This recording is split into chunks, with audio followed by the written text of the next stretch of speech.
間に映る景色さえ霞んで消え去っていってしまうからそうなる前にこの目に焼き付けて世界は僕らを待ってはいないだろうそれならもう少しだけ眠らずにこのまま朝を迎えてもいいから That was an excerpt from the song Blue by Lucky Tapes and Koji Koji. Now, I love this song, but even though I know that this song is Japanese, it sure doesn't really sound distinctly Japanese. If anything, it sounds like it could easily pass for an American song if you just translated the lyrics into English. So why is that? I'm Zenya, I love Japanese music, and I'm not the only one. In the past few decades, Japan has exploded into the Western world as a powerhouse country, not only as an economic one, but a cultural one as well. These past few decades, Japanese media has seen incredible growth and virality in the American market through things like Wii video game consoles and the billions Mario games, or anime TV shows and movies that even get shown in movie theaters here. But I want to talk specifically about Japanese music, which has become increasingly popular amongst younger generations in Western countries. But it wasn't always this way, and prior to the 1990s, most Japanese music still retained distinctly ethnic roots. So how did Japanese music, which holds such an important presence in Japanese traditional culture, change so quickly in the span of 30-some years? Let's take a deep dive and find out how Japanese music changed forever with globalization. First, the history of Japanese music. A lot to cover, but Japan has possibly one of the richest histories of traditional folk music in the world that retains a very distinctive sound to it because of Japan's geography as an archipelago with a significant distance from mainland Asia. Even with influences coming in from big countries like China, Korea, a lot of Southeast Asian countries, Japan's traditional music has consistently maintained a unique quality to it. During the Tokugawa period from the 1600s to the mid-1800s, Japan saw the steady growth of a burgeoning middle class, and with that came the birth of pastimes for workers after a long day of labor looking for a good time. As a result, music, which had been previously constrained to religious uses or for imperial entertainment, expanded in both reach and style. Most music ensembles during this period were used to accompany theater performances, also called hayashi.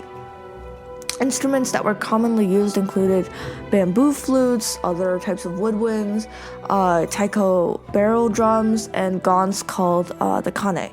Folk music for farmers also became pretty widespread in rural areas. Nowadays, while traditional music has certainly declined in popularity, Japanese culture still makes pretty strong efforts to preserve a great deal of traditional practices in general. This is why things like kabuki, also known as Japanese opera, are still popular pastimes for many people, and why folk-based music is still commonly heard in seasonal festivals. So in the 1870s, Japan entered something called the Meiji period. This was also accompanied by the Meiji Restoration. Now, this was an incredibly important time for Japan. At this point in time, the world had started to become increasingly Eurocentric and industrialized. European countries and their colonies held the best technology, the best armies and weaponry, and they also had the most wealth. Japan fully recognized this, and as a result, it tried to westernize itself through the Meiji Restoration and implement things like industrialization that had seen a lot of success in the West. So, for example, some Japanese spies were sent abroad to Western Europe to learn the ways of the British and the French, how they made their weapons, how they operated their factories. Because of this, we also saw a dramatic change in Japan's musical style. Military music almost instantly became westernized, with bandmasters ditching the gentle instruments like the koto in favor of loud, harsh sounds like brass, which is what we see in most military bands today. Much of the beauty in traditional Japanese folk music lies in its delicacy. Melodies are often super soft, really subtle, and they're also like relatively isolated, so there's not a lot of other instruments going on at the same time, which it's very beautiful in its own right, but at the time it just simply didn't match the strong and industrial sound that needed to match the country's economic and cultural transformation at the time. And at the start of the 20th century, music started to become implemented into Japanese public school education. Early children's songs were basically just derived from Western tunes, but they had their lyrics altered to the Japanese language. Music education at higher up levels became almost entirely Western, with performing arts universities exclusively teaching Western-style singing and European music theory. In the mid-1980s, music started to reintegrate traditional cultural roots again. This style is called Holgaku, came back into style because musicians kind of wanted to incorporate cultural roots back into the new Western trends of Japanese music. So we can see that this new style incorporated the use of more notes at the same time. So traditional songs become a bit faster and louder, and they were also like played in a more grandiose way compared to like older, pretty like humble, bare settings. And this sort of evolution was very special and apparent for music written for instruments like the koto. And like many other Western countries, Japan's music really followed a super rapid progression over the course of the few decades after World War II. So jazz found a lot of popularity all across the world.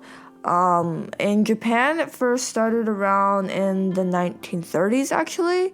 But at the time, it was sort of like an underground scene, right? And so it expanded its way throughout the mainstream public in the 50s and the 60s. And around this time, rock and roll found its way and sort of exploded onto the stage. Elvis Presley had a massive influence on songs for early Japanese rock and roll musicians, and many popular songs in Japan were just actually covers of Elvis's songs. So bands like the Drifters and Candies, they often just would adopt identical styles of popular musical trends and artists in the US. However, because of the Japanese government's cultural conservatism at the time, there was a lot of pushback against the growing countercultural sound, which was believed to cause juvenile delinquency. And, this was not uncommon. It was kind of like widespread all across the world. Nevertheless, sounds like the electric guitar were dubbed the Aleki Boom, and Beatlemania, even though the Beatles were kind of like shunned from Japan, Beatlemania itself kind of stayed and actually really helped to further shape the sounds of Japanese bands. A lot of musicians also started to experiment with newer sounds that were also taking their roots in America at the same time. So you have instruments like the electronic synthesizer, techno sounds, and like these would later become staples in genres like synth pop and electropop, which is also known as techno pop in Japan. This is where we saw bands like Yellow Magic Orchestra and Southern All-Stars. They would start to gain popularity, and they would actually start to climb music charts in Japan, along with other evolutions like city pop, which incorporates more funk and R&B sounds, and the creation of idol singers. But overall, J-pop, or Japanese pop, was the big overarching genre to come out of like all that commercialization throughout the 1990s. Now, the interesting thing about J-pop is that, despite its name, it really covers almost all the genres in Japanese music except for enka, which refers to the traditional sound. So from here on out, this is where we see the very clear split between the old and the new. So, gone are the days of the koto, the bamboo flutes. Even the modernized versions, like the hogaku, have become a bit outdated. In comes this new poppy sounds, electronic sounds. You have electric guitar. You have very grunge sounds in some places, and like the really loud rock band drums, right? And so you have the term J-pop boom that was coined simply because like artists who adopted these fresh Western sounds started building a young, crazily talented music industry. It had never really been a thing in Japan before. The best-selling album in Oricon history, Oricon is basically the equivalent of like Billboard charts. The best-selling album was released by Hiraku Utada in 1999, and that was the album First Love, which sold a whopping 7.65 million copies. And maybe, compared to some Western artists, it's not that impressive, but like keep in mind that less than half a century ago, Japan didn't even really have a music industry, and it was still holding on to all of these very traditional sounds from historical folk music. So to have that transition in such a short amount of time is kind of crazy. So from the 2000s and onwards, idol groups have become a really big thing in J-pop. So idol groups are basically groups essentially formed from young artists and anywhere from their late teens to their early 20s. They're marketed both as musicians, but equally as entertainers.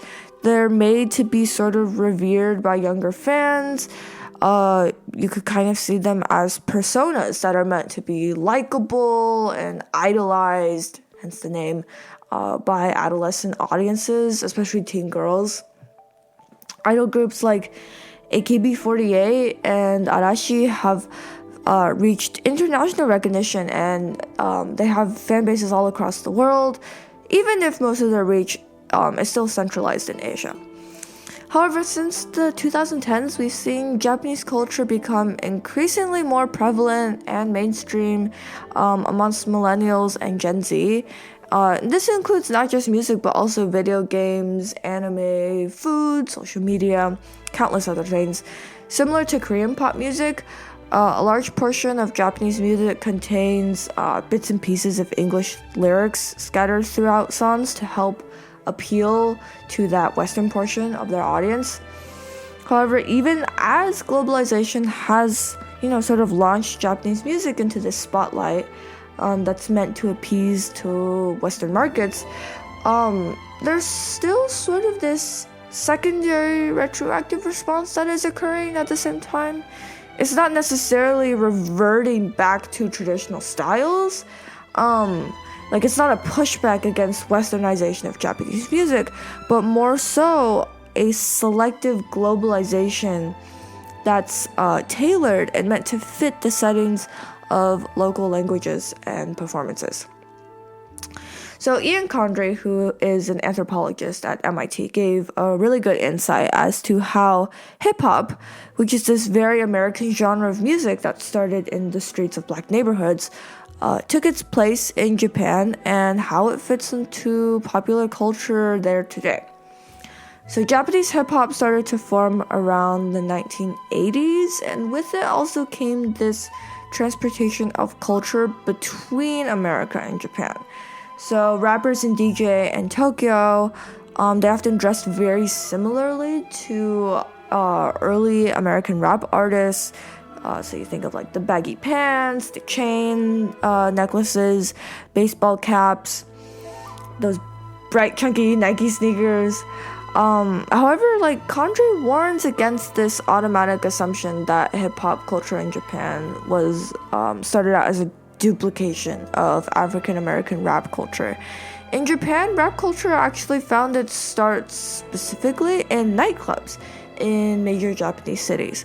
So these places are also called gemba, which basically directly translates to actual place. So not only are these clubs used as live venues for Japanese hip-hop artists, but they're also places for writers and record company agents to sort of, mingle and form connections within the music industry. At these clubs, artists perform sort of according to the actions of the reactions of the audiences, actually. Oftentimes, raps will include verses that are meant to be chanted back by the audience, so like response and call verses. And freestyle is both really popular and encouraged amongst rappers. So Condry notes that this feedback loop basically creates its own method of tailoring rap songs to the preferences of the audience. And this is crucial in determining that distinctive sound that manages to prevail in many Japanese songs. For example, some Japanese rap artists have a largely female audience, contrary to, a lot of rappers here in America, because those artists take on a more poppy characteristic that receives more attention from women that attend these nightclubs. Some artists also frequently use their performances to chat about their daily lives with the audience. And so a lot of them maybe might talk about their dating lives or pet peeves, small inconveniences. And all of these interactions really help further shape what the audience expects out of the music. So while Japanese hip-hop may seem at first glance to be a copy-paste of American music, a closer inspection does reveal that there is an important domestic role playing at all levels of the creation of a single rap song. There are other studies that have shown that genres like reggae, which holds a lot of roots in Jamaican popular music, they sort of enter a shifting of racial identities that becomes apparent in the music. So that is the way that an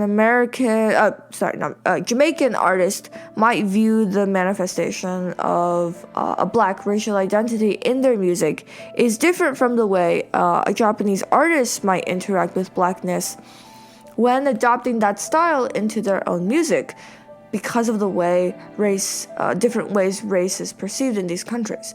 So music thus helps to shape local identity, but the opposite is just as true. And the fluid movement between identity and music genre, they all help to create distinct local identities in songs, no matter where their roots may come from. So let's go back to that song I played at the beginning of this video. Originally, I said that this song could easily pass for an American song if you just swapped out the lyrics for the English language. However, I like to retract that statement because that assumption isn't completely correct. It's not wrong, but it is incomplete. Yes, the song is in the Western style. Yes, it opts to use a chill pop drum beat and electronic synth sounds and guitar chords that would have originated in Western countries. But to say that such a strong blanket statement completely ignores the distinctly Japanese sounds that are still there, no matter how subtle they may be. There's the soft timbre of the singer's rap, which is special to Japanese pop music because Japanese music often utilizes more mellow tones that are less harsh to the listener's ears, in contrast to a lot of vocal tones in American rap music. And this statement also ignores the sarcastic, self-deprecating lyrics that have found a lot of traction with many young artists in Japan's indie music scene. So like all other things, it only takes a few minutes of careful time and consideration over something to realize all the small details that make something like this unique. And at the end of the day, globalization has westernized Japanese music probably forever. Enka, the traditional folk music sound, will probably most likely never be used for anything beyond ceremonial or religious purposes in the future, no matter how much tradition may be cherished by Japanese citizens. But new transitions in music are not what they may appear to be at first glance. And all across the world, music industries are injecting and infusing their own ethnic identities into music that is so much more than just Western music. I, for one, only wish that as musicians we should always make it a goal to recognize the beauty of the constant evolution of the world's music, and that we make a conscious effort to avoid making things seem simpler than they really are. And that could start tomorrow with listening to some awesome Japanese hip-hop. Thanks for listening. 金もない学もない先行きすら真っ暗いこの街に生まれ落ちた時点で未来なんてない光はあるのかそりゃどこかにはあるかもでも未だ迷子迷路どの道を行けど曲がり角割れた窓なく赤子の声が響くこのゲトマジヘドが出るぜ俺ら飛び出すその先へとだけど未だ抜け出すことできないまるで卵の殻に閉じ込め